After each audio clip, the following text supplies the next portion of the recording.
నీ మనస్సులో ఉందంతా తచ్చికిస్యం ప్రయత్నతక. ఈ మనస్సు ఎటువంటిదంటే పల్లెటూళ్ళలో చెప్పవలసిన మాట. కుక్కలు తిరుగుతూ ఉంటాయి రోడ్డు మీద చూడండి. యోగ వాసిష్ఠంలో చెబుతున్నాడు మనస్సు ఎటువంటిదండి ఏట ఇతశ్చితశ్చ వేష్టితవ్యం, ఇతశ్చితశ్చ వేష్టితవ్యం. మనస్సు ఎలా తిరుగుతూ ఉంటుందంటే ఇక్కడి నుంచి అక్కడికి, అక్కడి నుంచి ఇక్కడికి. ఇతశ్చేతశ్చ ఇతశ్చేతశ్చ సువ్యగ్రం, ఇతశ్చేతశ్చ సువ్యగ్రం వ్యర్థమేవాభిధావతి, ఇతశ్చేతశ్చ సువ్యగ్రం వ్యర్థమేవాభిధావతి. దూరాద్దూరతరం దీనం, దూరాద్దూరతరం దీనం గ్రామే కౌలేయకో యథా అంటున్నాడు వశిష్ఠ మహర్షి రాముడితో. పల్లెటూళ్ళలో ఉన్నావు కదా, గ్రామంలో కుక్కను చూడవయ్యా, వేదాంతం అర్థమవుతుంది, నీ మనస్సు ఏమిటో అర్థమవుతుంది. ఊళ్ళో కుక్కలు తిరుగుతూ ఉంటాయమ్మా, తిరుగుతోందని భయపడకండి, చూడండి.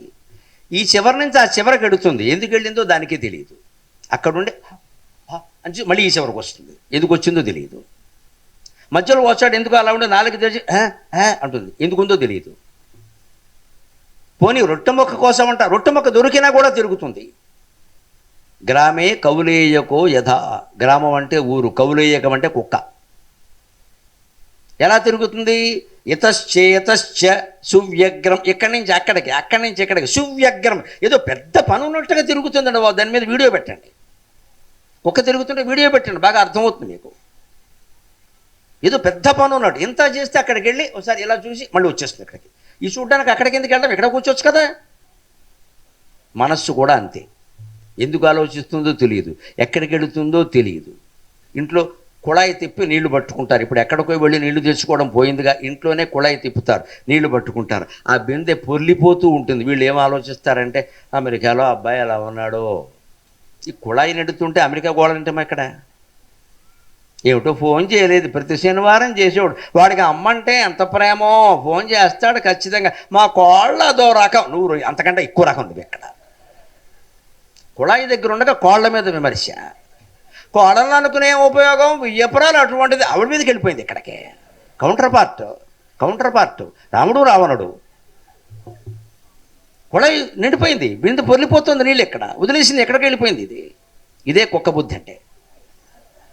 ఏ పని చేస్తున్నావో ఆ పని మీదే దృష్టి పెడితే ఒక్క చుక్క నీరు కూడా దేశంలో వ్యర్థం కాదమ్మా, దేశంలో వ్యర్థం కాదు. చాలామంది మొహాలు కొడుక్కుంటారు, వాష్ బేసిన్ దగ్గర చూడండి ఎలా కడుగుతారు.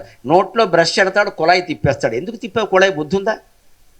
బ్రష్ కడిగేటప్పుడు కుళాయి తిప్పాలి, లేకపోతే నోరు పుక్కిరించేటప్పుడు కుళాయి తిప్పాలి. ముందే ఎందుకు తిప్పావు? తిప్పేస్తాడు.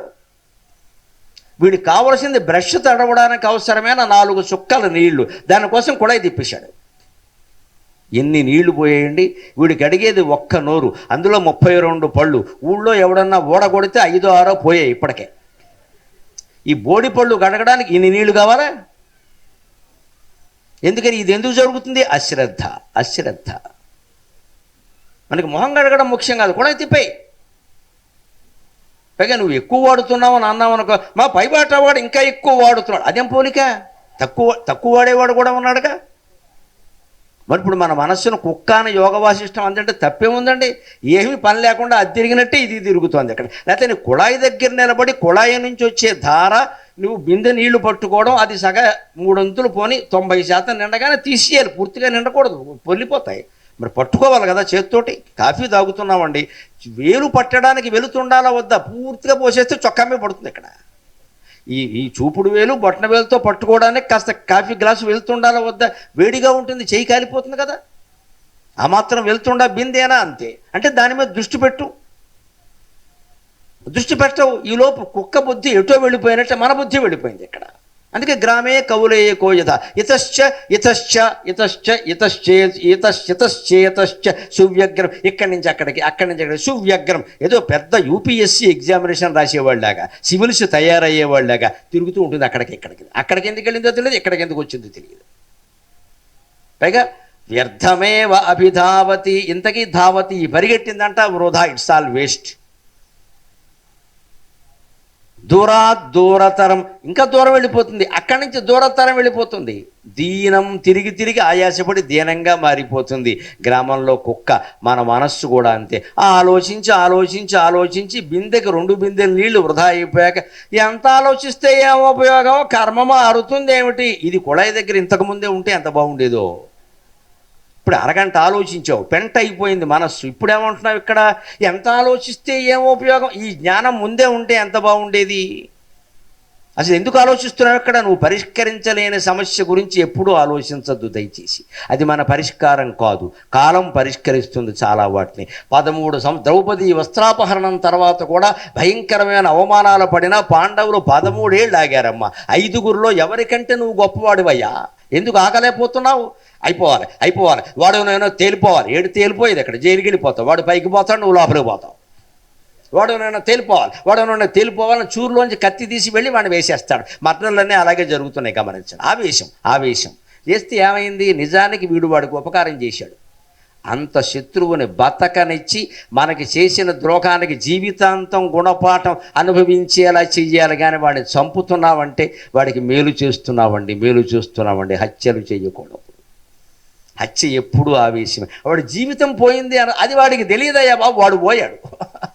జీవితమే పోయిందో ఇంకేం పోయిందో వాడికి తెలియదు. వాడు పోయాడు, వాడు పైకి పోయాడు సుఖంగా, నువ్వు లోపలికి పోయావు. జీవితాంతం వేసేస్తారు కదా, ఉరిశిక్ష వేయకపోయినా లైఫ్ వేసేస్తారు. లైఫ్ అంటే యావత్ జీవితం. ఇంకేముంది, నీ లైఫ్ నువ్వు పాడు చేసుకున్నావు వాడిని చంపడం ద్వారా. అందుకే పల్లెటూళ్ళలో ఉండి చెబుతున్నా, ఎంత కక్ష ఉన్నా ఎవరిని చంపకూడదండి, ఎవరిని చంపకూడదండి. నీకు నిజంగా తెలివి ఉంటే భారత యుద్ధంలో కృష్ణుడు వేసిన వ్యూహాలన్నీ వేసి వాడు ఉండి నీ కళ్ళెదురుగానే కుళ్ళిపోయేలా చెయ్యి. అది ప్రతిజ్ఞ, అది పౌరుషం. చెయ్యి, నీ మనస్సు అందులో లగ్నం చేయక చెయ్యి.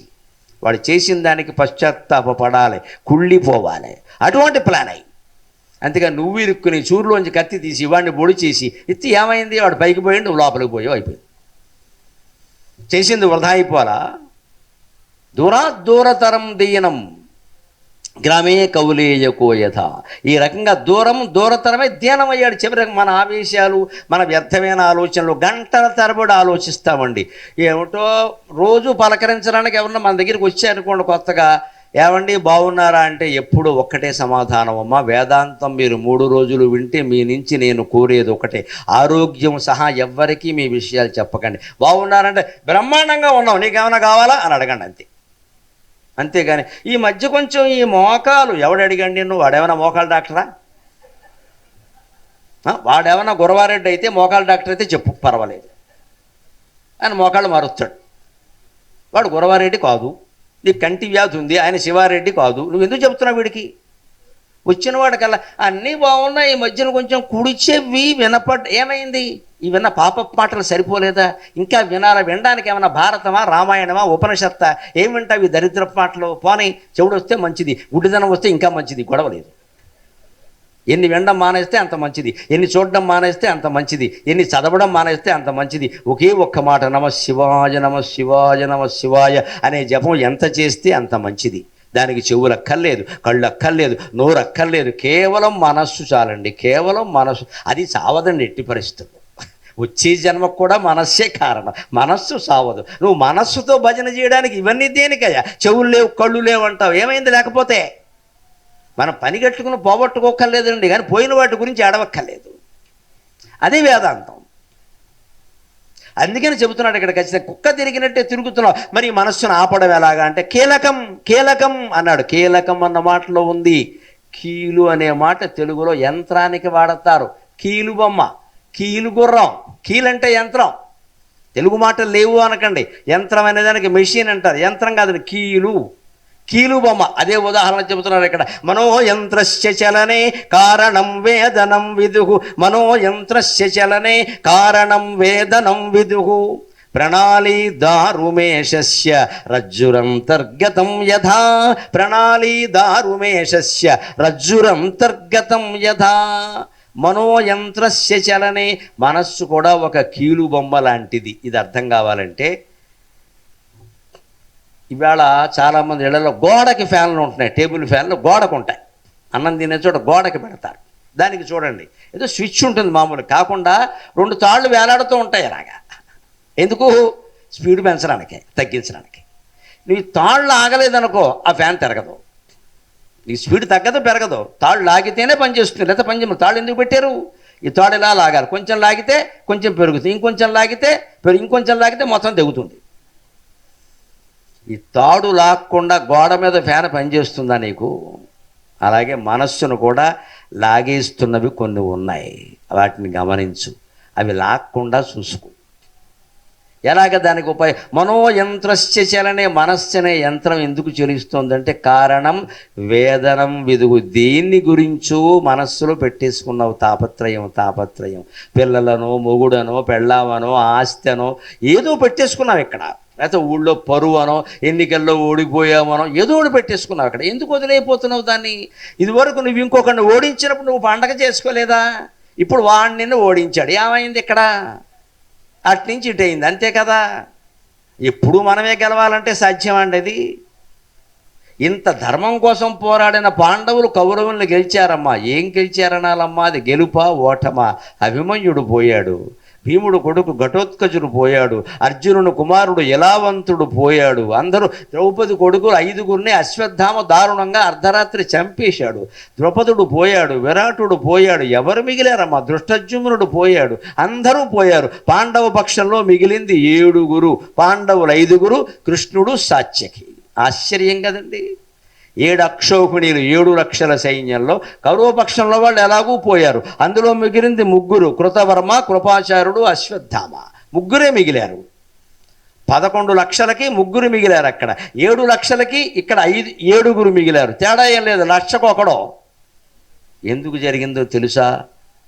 చేసిన కర్మ అనుభవించక తప్పదంటారు. పూర్వజన్మ కర్మ కాదు, వదిలిపెట్టండి. చేసిన కర్మ అంటే ఈ జన్మ కర్మ కూడా. నువ్వు చిన్నతనంలో ఎవరికైనా ఘోరమైన అపకారం చేస్తే ఆ దెబ్బ నీకు 70 ఏళ్ళు వచ్చాక తగులుతుంది నాయన. ఇప్పుడు తగలుతావు. 70 ఏళ్ళు వచ్చాక అజ్జ బాబోయ్ ఎక్కడిది ఇదేంటి, వన్స్ అపాన్ ఏ టైం అని గుర్తొస్తుంది. ఈ అర్జునుల వారు కాండవ దహనం చేసినప్పుడు అగ్నిదేవుడికి కాండవ వనాన్ని అప్పగించి ఆయన దహిస్తూ ఉంటే దాని నుంచి ప్రతి ప్రాణి తప్పించుకుందామని చూస్తే అన్ని ప్రాణుల్ని చంపేశాడు. అప్పుడు బతికి పడ్డ ప్రాణులు 7.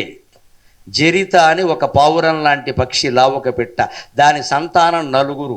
జరితారి, సారిశృక్వ, ద్రోణుడు, స్తంభమిత్రుడు అని 4, 5గురు అయ్యారు. 5 పెట్ట ప్లస్ ఒక మయుడు అని ఒక రాక్షస శిల్పి. ఆయన అర్జునుడి కాళ్ళ మీద పడ్డాడు. వాడిని చంపమని చెప్పాడు కృష్ణుడు పక్కనే ఉండి. వాడు రాక్షసుడయ్యా, వీడిని ఉంచకూడదు, వేసే అంటే నా కాళ్ళ మీద పడ్డాడు. ఈయనకు అహంకారం ఎక్కడ? వాడి కాళ్ళ మీద పడితే వదిలేస్తాడు. కాళ్ళ మీద పడలేదని తక్షకుని కుమారుడు అశ్వసేనుని చంపాడు. అంటే అర్జునుల వారు అహంకారమేగా. నీ కాళ్ళ మీద పడితే వదిలేస్తావు, లేకపోతే చంపేస్తావు. అదేనా న్యాయం? ప్రతివాడు నీ కాళ్ళ మీద పడాలా? ఈ అహంకారానికి భగవంతుడు సమాధానం చెప్పాడు. కాండవవనం మొత్తం దహనమైతే 5 పిట్టలు, ఒక మయుడు, ఒక అశ్వసేనుడే బతికి బయటపడ్డారు. అందుకే పాండవులు మొత్తం యుద్ధం అయిపోయిన తర్వాత అశ్వత్థామ అర్ధరాత్రి అందరినీ చంపేశాడు. అది విధి నిర్ణయం. అశ్వత్థామ నిమిత్త మాత్రుడు, అది విధి నిర్ణయం. అందుకే ఆ తర్వాత మిగిలింది కూడా 7గురే. 5గురు పాండవులు, కృష్ణుడు, సాత్యకి. ఇది లెక్క. చేసిన కర్మ అనుభవించడం అంటే. ఎక్కడ కాండవ దహనం? భారతంలో ఆది పర్వంలో ఉంటుంది. ఈ 7గురు మిగలడం ఎక్కడిది? మహాప్రస్థానిక పర్వం 18వ పర్వంలో వస్తుంది. మొత్తం 18 పర్వాల కథ సారాంశం ఏమిటంటే నువ్వు చెడు చేస్తే చెడు వస్తుంది, మంచి చేస్తే మంచి వస్తుంది, అంతే లెక్క. అదే మీరు భారతాన్ని గమనించండి. భారతం మొదట్లో కథ ఏమిటో తెలుసా? కుక్కను అవమానిస్తాడు జనమేజయుడు. యజ్ఞం చేసుకుంటే కుక్క వస్తుంది. వచ్చింది నిజమే, కుక్కను వస్తే తరమచ్చు, కొడతారేంటి? ఆయన బెదిరిస్తే పోతుంది అది. పైగా అది పాత్రలేం ముట్టుకోలేదు. జనమేజయుడు తమ్ముళ్ళు కొడుకులు వచ్చి దాన్ని చావగొట్టారు. అది వెళ్ళి వాళ్ళ అమ్మకి చెప్పింది. సరమ వచ్చి శాపం ఇచ్చింది, నా కూతుర్ని అనవసరంగా కొట్టామంటే కుక్క యజ్ఞ పదార్థాలు అన్నీ ఉన్నాయి తింటుందేమో అని కొట్టా, తిన్నా కొట్టాలి అని చెప్పింది. లాజిక్, భారత రాజ్యాంగం. తిన్నా కొట్టాలి. వెనక ముందు ఊహిస్తావు. నువ్వు తప్పు చేయకుండానే నీకు శిక్ష ఇస్తే ఊరుకుంటావా అని ఖచ్చితంగా మా పిల్లని అవమానించావు కాబట్టి నీకు తగు అపకారం ఖచ్చితంగా జరిగి తీరుతుంది, అకారణంగానే భయపడతావు జనమేజయ మహారాజా అన్నాడు. కుక్కను అవమానించడంతో భారతం మొదలైంది. భారతం ఎక్కడ ముగిసిందండి? వ్యాసుని ప్రణాళిక. కుక్కని గౌరవించడంతో ముగిసిందండి భారతం. మహాప్రస్థానిక పర్వంలో స్వర్గం నుంచి విమానం వస్తే ధర్మరాజును అందులో ఎక్కమంటే, నా ద్రౌపది నాతో రాలేదు, నలుగురు తమ్ముళ్ళు నాతో రాలేదు, విశ్వామిత్రుడితో పాటు కమండలం ఒక్కటే వచ్చినట్టే ఈ కుక్క నాతో వచ్చింది, దీన్ని ముందు విమానం ఎక్కించండి అన్నాడు. మా కుక్కను అవమానించిన భారత కథ కుక్కని గౌరవించడంతో ముగిసింది. భారతీయ సాహిత్యాన్ని గమనించండి దయచేసి. నువ్వు ఎవరిని అవమానించావో వారి కాళ్ళట్టుకుని వారికి సన్మానం చేసే వరకు నీ పాపం పోదు. కాశీ 100 సార్లు వెళ్ళినా, గంగలో 16 సార్లు మురిగినా, పుష్కరాల్లో ఊరు రోజంతా మురిగినా పోతుంది. నువ్వు వెళ్ళి వాడి కాళ్ళట్టుకోవాల్సిందే. ఊళ్ళో అందరినీ అవమానిస్తాం, మనం బలహీనలను అవమానిస్తాం, బలహీన వర్గాలను అవమానిస్తాం, కులం పేరు మీద అనుమానిస్తాం. ఈ పాపాలన్నీ పోవడానికి గోదావరిలో ముడుతాం. గోదావరి అయినా లోకుగా ఉందా నీ పాపాలు తీసుకోవడానికి? పాపాలు నీ మనస్సులో ఉన్నాయి, శరీరంలో లేవు, గమనింతువుగాక. మనస్సులో ఉన్న పాపాలు పోవాలంటే మనస్సులోనే పశ్చాత్తాపడాలి, అది చెబుతున్నది. ఇంకొక మాట చెప్పుకొని 5-10 నిమిషాల్లో మనం సెలవు తీసుకుంటాం. ఈ మనస్సు అనే యంత్రం చలిస్తోందంటే నీ లోపల దేని గురించో కాంక్ష ఉంది. వేదనం అంటే అది. సరిగ్గా ప్రణాళీ దారు మేషస్య. రంగుల రాట్నం గమనించండి. గోడఫైనా కాదు, రంగుల రాట్నం పూర్వం ఉండేది. జాతర జరుగుతుంటే రంగుల రాట్నం అంటారు. అందులో గుర్రం, ఏనుగు, సింహం, పులి, గాడిద కూడా ఉంటుంది. ముందు డబ్బులు ఇచ్చిన వాళ్ళు అన్ని బొమ్మలు ఎక్కేస్తారు, గాడిద బొమ్మ ఖాళీగా ఉంటుంది, ఎవడెక్కడం. అందుకే వాడేం చేస్తాడు, అందరి దగ్గర ₹10 వసూలు చేసేవాడు గాడిద ఎక్కిన వాడి దగ్గర పావలా పుచ్చుకునేవాడు. ఎవడెక్కడ మరి ఏం చేస్తాం. కానీ ఆ మొత్తం రంగుల రాట్నం కదలడానికి ఇలా ఊపితే సరిపోదండి. కీలుబొమ్మలు ఉంటాయి కదా, కీలుబొమ్మల కింద దారం వేలాడుతూ ఉంటుంది. ప్రణాళీ దారు మేషస్య. మేక బొమ్మ, కొయ్య బొమ్మ ఉంటే అది ఇలా కాళ్ళు చేతులు ఇలా కొట్టుకోవాలంటే కింద తాడు లాగుతావు కదా, లాగితేనే కదా కొట్టుకుంటుంది ఖచ్చితంగా. అలాగే నీ మనస్సును ఏది కిందకి లాగుతుందో చూడు, దాన్ని ఆపగలిగావంటే అరిషడ్ వర్గాలని నువ్వు జయించినట్టే లెక్క. రజ్జురు అంతర్గతం యథా. దాన్ని లాగే తాడు కూడా కీలుబొమ్మలో ఉన్నట్టే నీ మనస్సును ఆపే విధానం కూడా మనస్సులోనే ఉంది, బయట ఎక్కడా లేదు. అది బయట ఎక్కడా లేదు. ఇంత ఉపదేశం ఉన్నా మీ మనస్సును మీరు నిగ్రహించుకోపోయినా, నా మనస్సును నేను నిగ్రహించుకోపోయినా ఇదంతా దండగే. అది చేస్తే ఇది పండగ. అందుకని అది మన చేతుల్లోనే ఉంది ఖచ్చితంగా. ఎలా నిగ్రహించుకోలేకపోతున్నావు? ఉదాహరణ, ఒక ఘోరమైన ఉదాహరణ చెబుతున్నాడు వశిష్ఠుడు. రామచంద్ర, ఓ పంజయ్, ప్రపంచంలో జరిగిన నేరాలన్నీ పట్టికరాయి, కావాలంటే టీవీల్లో చూడు. నేరాలు ఘోరాలు అని ఒక కార్యక్రమం ఉంటుంది ప్రత్యేకం, రోజు వేస్తూ ఉంటారు పనిగెట్టుకుని. రాయ్, సీరియల్ నెంబర్ అయ్యి, నేరం ఏమిటో రాయ్, ఎవరు చేశారో రాయ్, కారణం ఏమిటో రాయ్, పడిన శిక్ష ఏమిటో రాయ్, ఇవన్నీ పట్టిక రాయమన్నాడు. ఇప్పుడు ఏం చెబుతున్నాడో తెలుసా? ఏ దురంతా సమారబ్ధా త్రిషు లోకేషు ఖేదదాక. ఏ దురంతా సమారబ్ధాక త్రిషు లోకేషు ఖేదదాక. పుత్ర స్నేహేన సంతోపి కుర్వతే తాన సంశయం. పుత్ర స్నేహేన సంతోపి కుర్వతే తాన సంశయం. రామచంద్ర, అన్నీ రాశావు కదా, క్రమసంఖ్య వేశావా అన్నాడు. రామచంద్రుడు, వేశానండి. నేరం పేరు రాశావా? హత్య, మానభంగము, అత్యాచారము, ఏదో దోపిడీ, ఆస్తి కారణం జరిగిన నేరం అది. ఎవరు చేశారు? వెంకట్రావు, పుల్లారావు, వాడు వీడు, ఏదో మంచి పేరు రాశావు కదా. దానికి పడిన శిక్ష ఏదో తెలిసినంత వరకు రాశాడు. కారణం ఏమి రాశావు అన్నాడు. రామచంద్రమూర్తి ఆశ్చర్యపోయాడు. అందులో 90% నేరానికి కారణం పుత్ర వ్యామోహం. మన సంతానం మీద మనకుండే వ్యామోహం వల్లనే నేరాలు ఎక్కువ చేస్తాం మనం. ఆ సంతానం మీద వ్యామోహం. ఎందుకంటే మనిషికి ఎవరికైనా సరే బతకడానికి ఇంత పొలము, ఇంత డబ్బు, ఇంత బంగారము, ఇన్ని ఇళ్ళు, ఇన్ని వాకిళ్ళు అవసరం లేదండి. వాడి పెళ్ళాం బతకడానికి కూడా అవసరం లేదండి, సరిపోతాయండి. ఇద్దరే కదండి. ఈవేళ ఎవరికి ఇద్దరి మించి పిల్లలు లేరండి. పూర్వం 9 మంది ఉన్నవాళ్ళే సుఖంగా బతికారు. ఇప్పుడు ఇద్దరే కదా.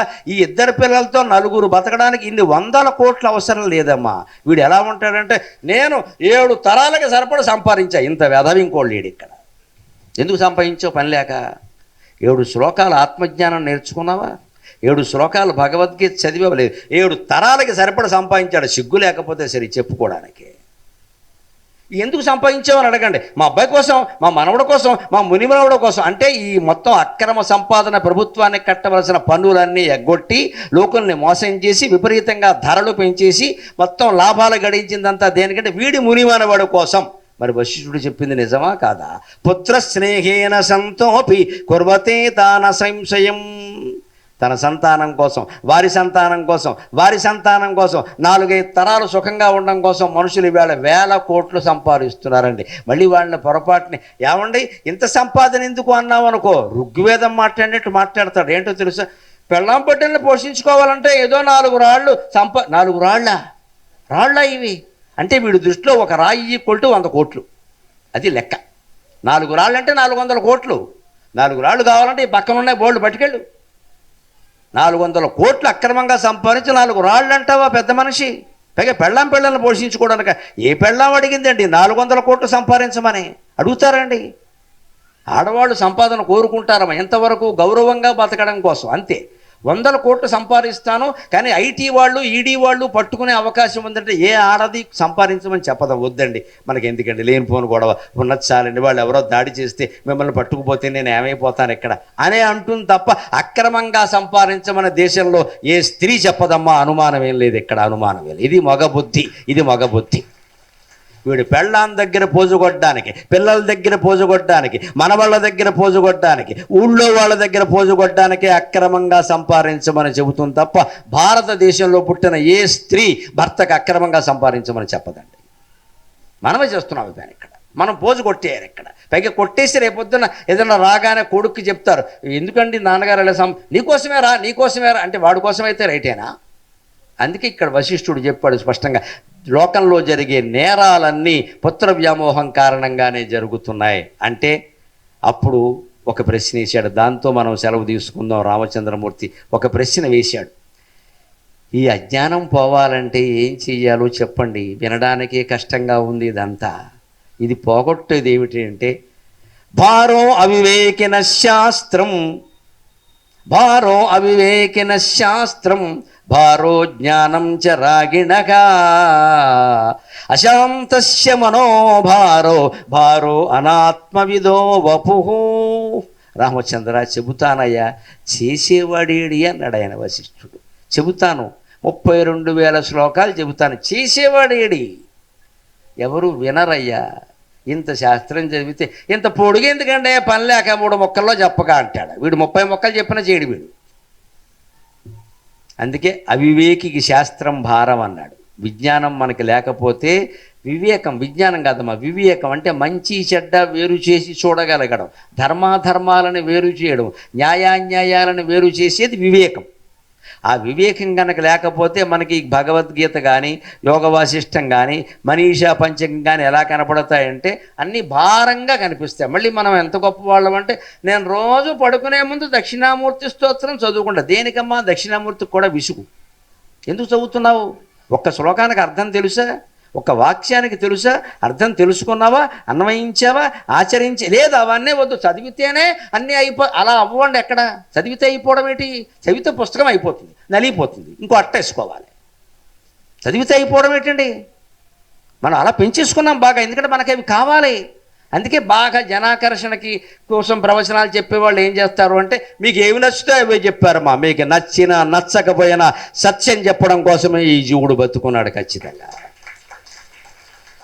నాకు 10,000 మంది వచ్చినా ఒకటే, 10 మంది వచ్చినా ఒకటే. నాకు కావలసింది సమాజంలో మార్పు. నువ్వు నన్ను మళ్ళీ పిలిచినా మంచిదే, పిలవకపోయినా మంచిదే. అయినా ఆశ్చర్యం ఏంటంటే, నేను చెబితే 31 రోజులు ఖాతాలు ఉంటున్నాయమ్మా, అలాగే పిలుస్తున్నారు. అంటే ఒక్కటి గమనించి, ఇది నా గొప్ప నీ గొప్ప కాదు. సత్యం నీకు నచ్చకపోయినా సరే నిన్ను వెంటాడుతుంది మిత్రమా. అది సత్యానుకుండే బలం, అది సత్యానుకుండే బలం. అది గరికిపాటి బలం, ఘనపాటి బలం కాదు, సత్యానుకుండే బలం. సత్యమేవ జయితే. నువ్వు నమ్మి తీరవలసిందే. ఈవేళ కాకపోతే రేపైనా నమ్ముతావు, నాకు అనవసరం. నేనంటే ఇమీడియట్ రిజల్ట్స్ నేనేం కోరుకోవట్లేదు ఇక్కడ, నాకు అనవసరం. నేను చెప్తాను, వెళ్ళిపోతాను, హాయిగా కారు ఉండి వెళ్ళిపోతాను నేను. మీరెవరు పాటించారో పాటించలేదో నాకు అనవసరం. నేను కారెక్కా కాదు, ఈ వేదిక దిగాక నన్ను ఆక్రమించి 5 అక్షరాలు నమశివాయ నమశివాయ నమశివాయ. ఎవడు దండం పెట్టాడు, ఎవడేమనుకో నాకు అనవసరం. అది నా ఉపన్యాసం ఎలా ఉందో అని ఎవరిని అడగను. నీకు నచ్చిందా అని నేను అడగను, ఆ కర్మ నాకు లేదు. నాది ఎలా ఉందో నాకు తెలుసు. I don't need your opinion. ఏం అనుమానం లేదు అందులో, నాకు తెలుసు అది ఎలా ఉందో. నేనేం చెబుతున్నానో నాకు తెలుసు. నీ అభిప్రాయంతో నాకు నిమిత్తాను. నీ ప్రశంస వద్దు, నీ విమర్శ వద్దు. దేన్ని పట్టించుకోం. పరమేశ్వరుడు చెప్పాడు, మనం చేస్తున్నాం అంతే. ఇక్కడ నిష్కల్మషం అంటే అంతే. వినేవాడు వింటాడు, లేనివాడు లేదు ఇక్కడ. అవివేకికి శాస్త్రం భారంగానే ఉంటుంది. మనం చెప్పడం మానేస్తామా? అడిగారు కాబట్టి చెబుతున్నాం. భారో జ్ఞానం చ రాగిణక. రాగి అంటే రాగి బంగారం కాదు. ఇష్టాలు, అయిష్టాలు, రాగాలు, ద్వేషాలు, ప్రేమలు, శత్రుత్వాలు, ఇవన్నీ కదండి ద్వంద్వాలు. మనకు కావలసినవన్నీ ఇవే. వారంటే నాకు ఇష్టం, ఇదంటే నాకు ఇష్టం లేనివిటో వాడి మొహం చూస్తేనే చికాగ్గా ఉంటుంది. ఎందుకు ఉంటుంది? వాడు ఎంత మసిబొగ్గా నువ్వు పెంచేసుకున్నావు. అలాగా వాడి మీద ద్వేషాన్ని నువ్వు పెంచేసుకున్నావు. ఒకవేళ వాళ్ళలో దుర్గుణం ఉండొచ్చండి. మీరు దుర్గుణాన్ని ద్వేషించండి. మనిషిని ఎలా ద్వేషిస్తారు? ఒక్క మాట చెబుతానండి, అర్థం చేసుకోండి దయచేసి. మంచి వాళ్ళని ప్రేమించద్దమ్మా, మంచితనాన్ని ప్రేమించండి. చెడ్డ వాళ్ళని ద్వేషించద్దండి, చెడ్డతనాన్ని ద్వేషించండి. అది అర్థం, అది అర్థం. మనుషుల్ని ప్రేమించనవద్దు, ద్వేషించనవద్దు. వాళ్ళలో ఉండే గుణాలను ప్రేమించండి, వాళ్ళలో ఉండే దుర్గుణాలను ద్వేషించండి. అవి మీ దగ్గరికి రాకుండా ఉంటాయి, మంచి గుణాలు వస్తాయి. మనుషుల్ని ఎందుకు ద్వేషిస్తారు? వాడు అసలు ఆముదం బుడ్డి మొహమే, అమృతం బుడ్డా మొహాన్ని ఆక్షేపిస్తారండి. మనకి బాగా ఎక్కువ ఇక్కడ కృష్ణా, గుంటూరు, గోదావరి జిల్లాలంతా ఆడి మొహం, ఈడి మొహం, ఈ మాట్లాడేవాడి మొహం అన్న అమృతం. ఇక్కడ ఆడి మొహం, వాడికి ఏమొచ్చు? ఇవి రావడానికి మొహానికి సంబంధం ఏమిటో నాకు అర్థం కాదు. వాడి మొహం, వాడికి ఏమొచ్చు? వాడి మొహం నువ్వు చూసావా? మొహానికి రావడానికి సంబంధం ఏంటి? వాళ్ళ ఇంట్లోనే వాళ్ళకి చదువు లేదు. ఇదో పెద్ద నాటకం. అంటే వాళ్ళ ఇంట్లో ఎవరికి లేకపోతే వాళ్ళకి రాదా? మాకు 7 తరాల్లో ఎక్కడ అవధానం అనే విద్య లేదమ్మా. మాది వేదం, వ్యవసాయం కుటుంబం తప్పితే ఎవ్వరికీ అవధానం లేదు. కానీ మా పెద్దల ఆశీర్వచనం వల్ల నేను 325 అష్టావధానాలు, 10 శతావధానాలు, ఒక ద్విశతావధానం, ఇలా 1000 మంది విద్వాంసులను కూర్చోబెట్టి 21 రోజుల్లో సహస్రావధానం చేతి చేయగలిగామమ్మా. మరి నా తండ్రికి లేదు, నా తాతకి లేదు, నాకెలా వచ్చిందండి? నిక్కచ్చిగా ప్రశ్నిస్తున్నా. నిగ్గదీసి అడుగు ఈ సిగ్గులేని జనాన్ని. సీతారామశాస్త్రి అన్నట్టుగా వంశ పరంపరగా ఏది రాదు, మీరు కష్టపడితేనే వస్తుంది. దయచేసి గమనించండి, దయచేసి గమనించండి. ఆ వంశం గొప్పది, ఆ కులం గొప్పది. వాళ్ళు పుట్టుకతో వస్తుంది, పుట్టుకతో వచ్చేది ఉమ్మనీరు తప్ప ఏం లేదండి, ఏం లేదు. దయచేసి పిచ్చి మాటలు మాట్లాడకండి. మీరు కష్టపడితే వస్తుంది. ఎటువంటి వాడికైనా కష్టపడితే ఏ విద్య అయినా వస్తుంది ఖచ్చితంగా. ఎవరి అనుగ్రహం మనకు అవసరం లేదు. ప్రయత్నం, ప్రయత్నం, ప్రయత్నం. దట్ ఈజ్ కాల్డ్ యోగ వాసిష్టం. ప్రయత్నం, ప్రయత్నం. నువ్వు ప్రయత్నం చేయి. నీ కులం అనవసరం, నీ మతం అనవసరం. ఇప్పుడు ప్రయత్నం చేయి, ఇప్పుడు ప్రయత్నం చేయి. 70 ఏళ్ళకి ప్రయత్నం చేసినా నీకు సంస్కృతం వంట పడుతుంది. నువ్వు శ్రద్ధగా చేయి. వాళ్ళకి రాదు, వీళ్ళకి రాదు, వీడు తీర్మానం. అసలు ఎవరికి రావడం వీడికి ఇష్టం లేదు. వీడు పెద్ద సన్నాసి ఇక్కడ. ఇంకోటికి రావడం వీడికి ఇష్టం లేదు ఇక్కడ. ఇది అహంకారం. వాడికి రాదు, వీడికి రాదు. దానికి పెట్టి పుట్టాలి. ఏం పెట్టి ఏం పుట్టాలి ఇక్కడ? కష్టపడితే రాదా? బుద్ధి లేదా ఆ మాట మాట్లాడడానికి? అంటే జాతిని మొత్తం నిర్వీర్యం చేద్దామనా? కష్టపడితే ఏదైనా వస్తుందమ్మా, కష్టపడకపోతే ఏది రాదు. ఆకాశం నుంచి ఏది ఊడిపడదు. వర్షం రావాలంటే 100 తెప్పలు పడుతున్నాయి ఇక్కడ. అంచేత భారో జ్ఞానం చరాగిణక. జ్ఞానం పొందాలి అంటే ఈ రాగద్వేషాలు ఉన్నవాడికి భారంగానే ఉంటుంది. మరి అవన్నీ కుదిరితే ఏంటంటారు అలా అంటారు. కానంటే మరి ఎంత సంపాదించాలి? సంపాదించు, ఎంత లెక్క గీత గీసుకో. మరోలా అనుకోద్దమ్మా. మహిళలకి దండం పెట్టి కోరుతున్నా, రాత్రి ఇంటికి వెళ్ళగానే చీరలు లెక్క పెట్టండి, చీరలు లెక్క పెట్టండి. 100 కంటే ఎక్కువ ఉంటే తీసేయండి. 100 లోపు తీయమని నేను అన్నాం. 100 కంటే ఎక్కువ ఉంటే తీసేయండి. 400 ఉంటాయి బీరువాల్లో, తీయరమ్మా. అన్నీ అలాగే ఉంటాయి. చాలు. 100 కంటే ఎక్కువ చీరలు కట్టుకోకుండా ఉంటే మీరందరూ యోగ వాసిష్టాన్ని ఆచరించినట్టే. ఒక 100 మించి ఉండద్దు. ఈ పంచెల కండువాలు మా ఇంట్లో నాకు 16 ఉంటాయి లెక్క. 16. ఎందుకో తెలుసా? నేను నెలకి 8 కార్యక్రమాలు ఒప్పుకుంటాను. 2 రోజులు ఈ పంచె మళ్ళీ రేపు కట్టుకుంటాను, ఎల్లుండి కట్టాను, మారిపోతుంది. 2 రోజులే కడతాను. నెలకి 10 కార్యక్రమాలు ఒప్పుకుంటాను. అంటే 5 పంచెలు సరిపోతాయి. 2వ నెల కూడా ఉంటే ఇంకొక 3-4 పంచెలు సరిపోతాయి. అప్పటికి మళ్ళీ ఉతుకుతాం, ఇస్త్రీ చేస్తాం. ఈలోపు ఎవరో కొత్తది పెడతారు, అయిపోయాయి. కొత్త పంచె ఎవరన్నా పెడితే నేను దాన్ని పైన పెట్టి కింద నుంచి లాగి వెంటనే దానం ఇచ్చేస్తాను. చేయవలసింది ఇస్త్రీ చేసిన పంచి ఉతికి ఇస్త్రీ చేసి మరీ దానం ఇస్తా. అది కూడా ఖచ్చితంగా బలహీన వర్గాలకి, పేదవాళ్ళకే దానం ఇస్తా. మొహమాటం ఏమీ లేదు. నేను చెప్తాను, ఎంత పేదవాడో చూసి నేను దానం ఇస్తా. పండితులకు ఇవ్వడం, పెద్దవాళ్ళకి నాకు ఈ సెంటిమెంట్లు లేవు. పండితులకు బోళ్ళు పంచెలు ఉన్నాయి, నేను ఎందుకు ఇవ్వడం పని లేక. పాత పంచే 16 రోజులు కట్టుకుని ఉంటాడు ఒక వాచ్మెన్, వాడికి పట్టుకెళ్ళి ఇస్తాను నేను. ముడిసిపోతాడు, ఎలాంటి పంచె అయిపోయి అయ్యగారు ఇచ్చారు నాకు, ఎంత బాగుందో అంచు. మనకి భగవంతుడు ఇచ్చింది ఇతరులకు ఇవ్వడానికి, మనం కట్టుకుని ఇతరులకు ఇవ్వడానికి. అంచేత 100 చీరలు మించి ఉంటే దానం చేయండి. 100 లోపు ఉంటే అట్టు పెట్టుకోండి. మీకు 16, 17 కుదరదులండి, మన వ్యవహారం వేరు. అట్లీస్ట్ శతావధానం దాంతో ఆపండి.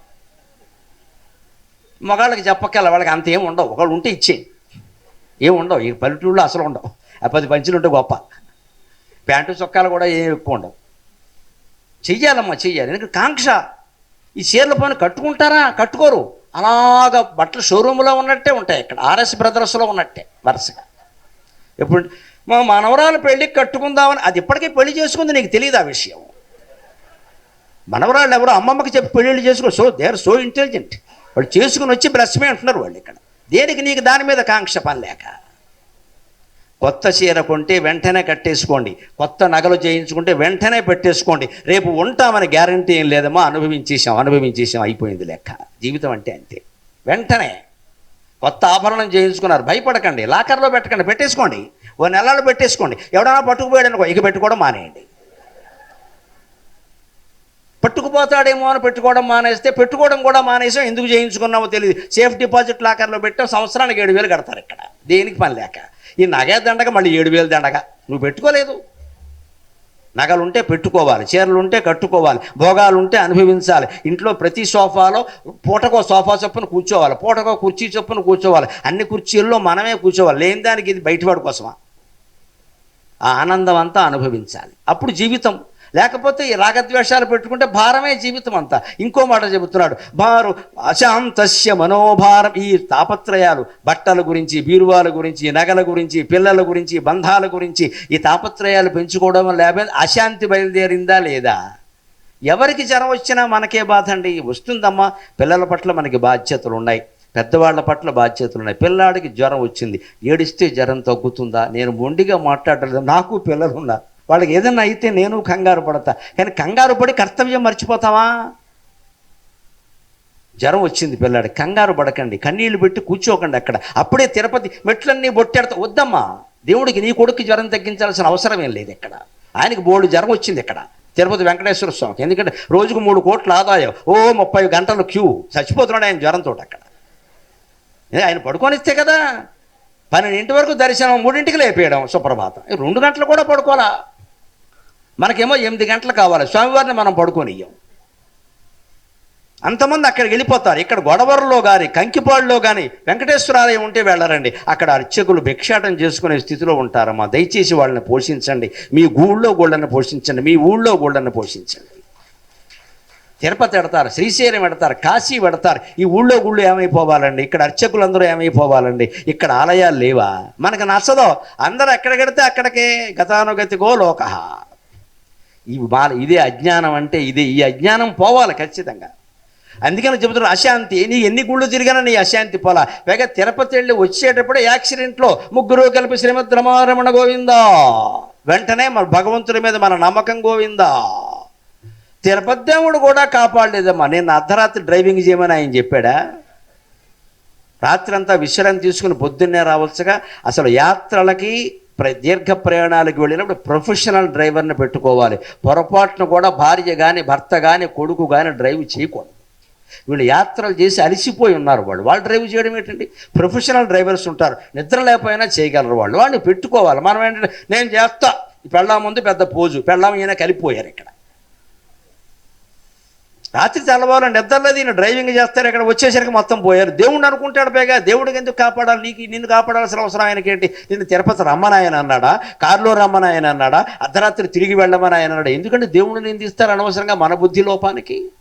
ఇదే అశాంతి ఎందుకు వస్తుంది అంటే మన అశాంతి మన మనస్సు కారణంగా వచ్చింది. అప్పుడు మనకి శాస్త్రం భారంగానే ఉంటుందండి. అశాంతస్య మనోభారం.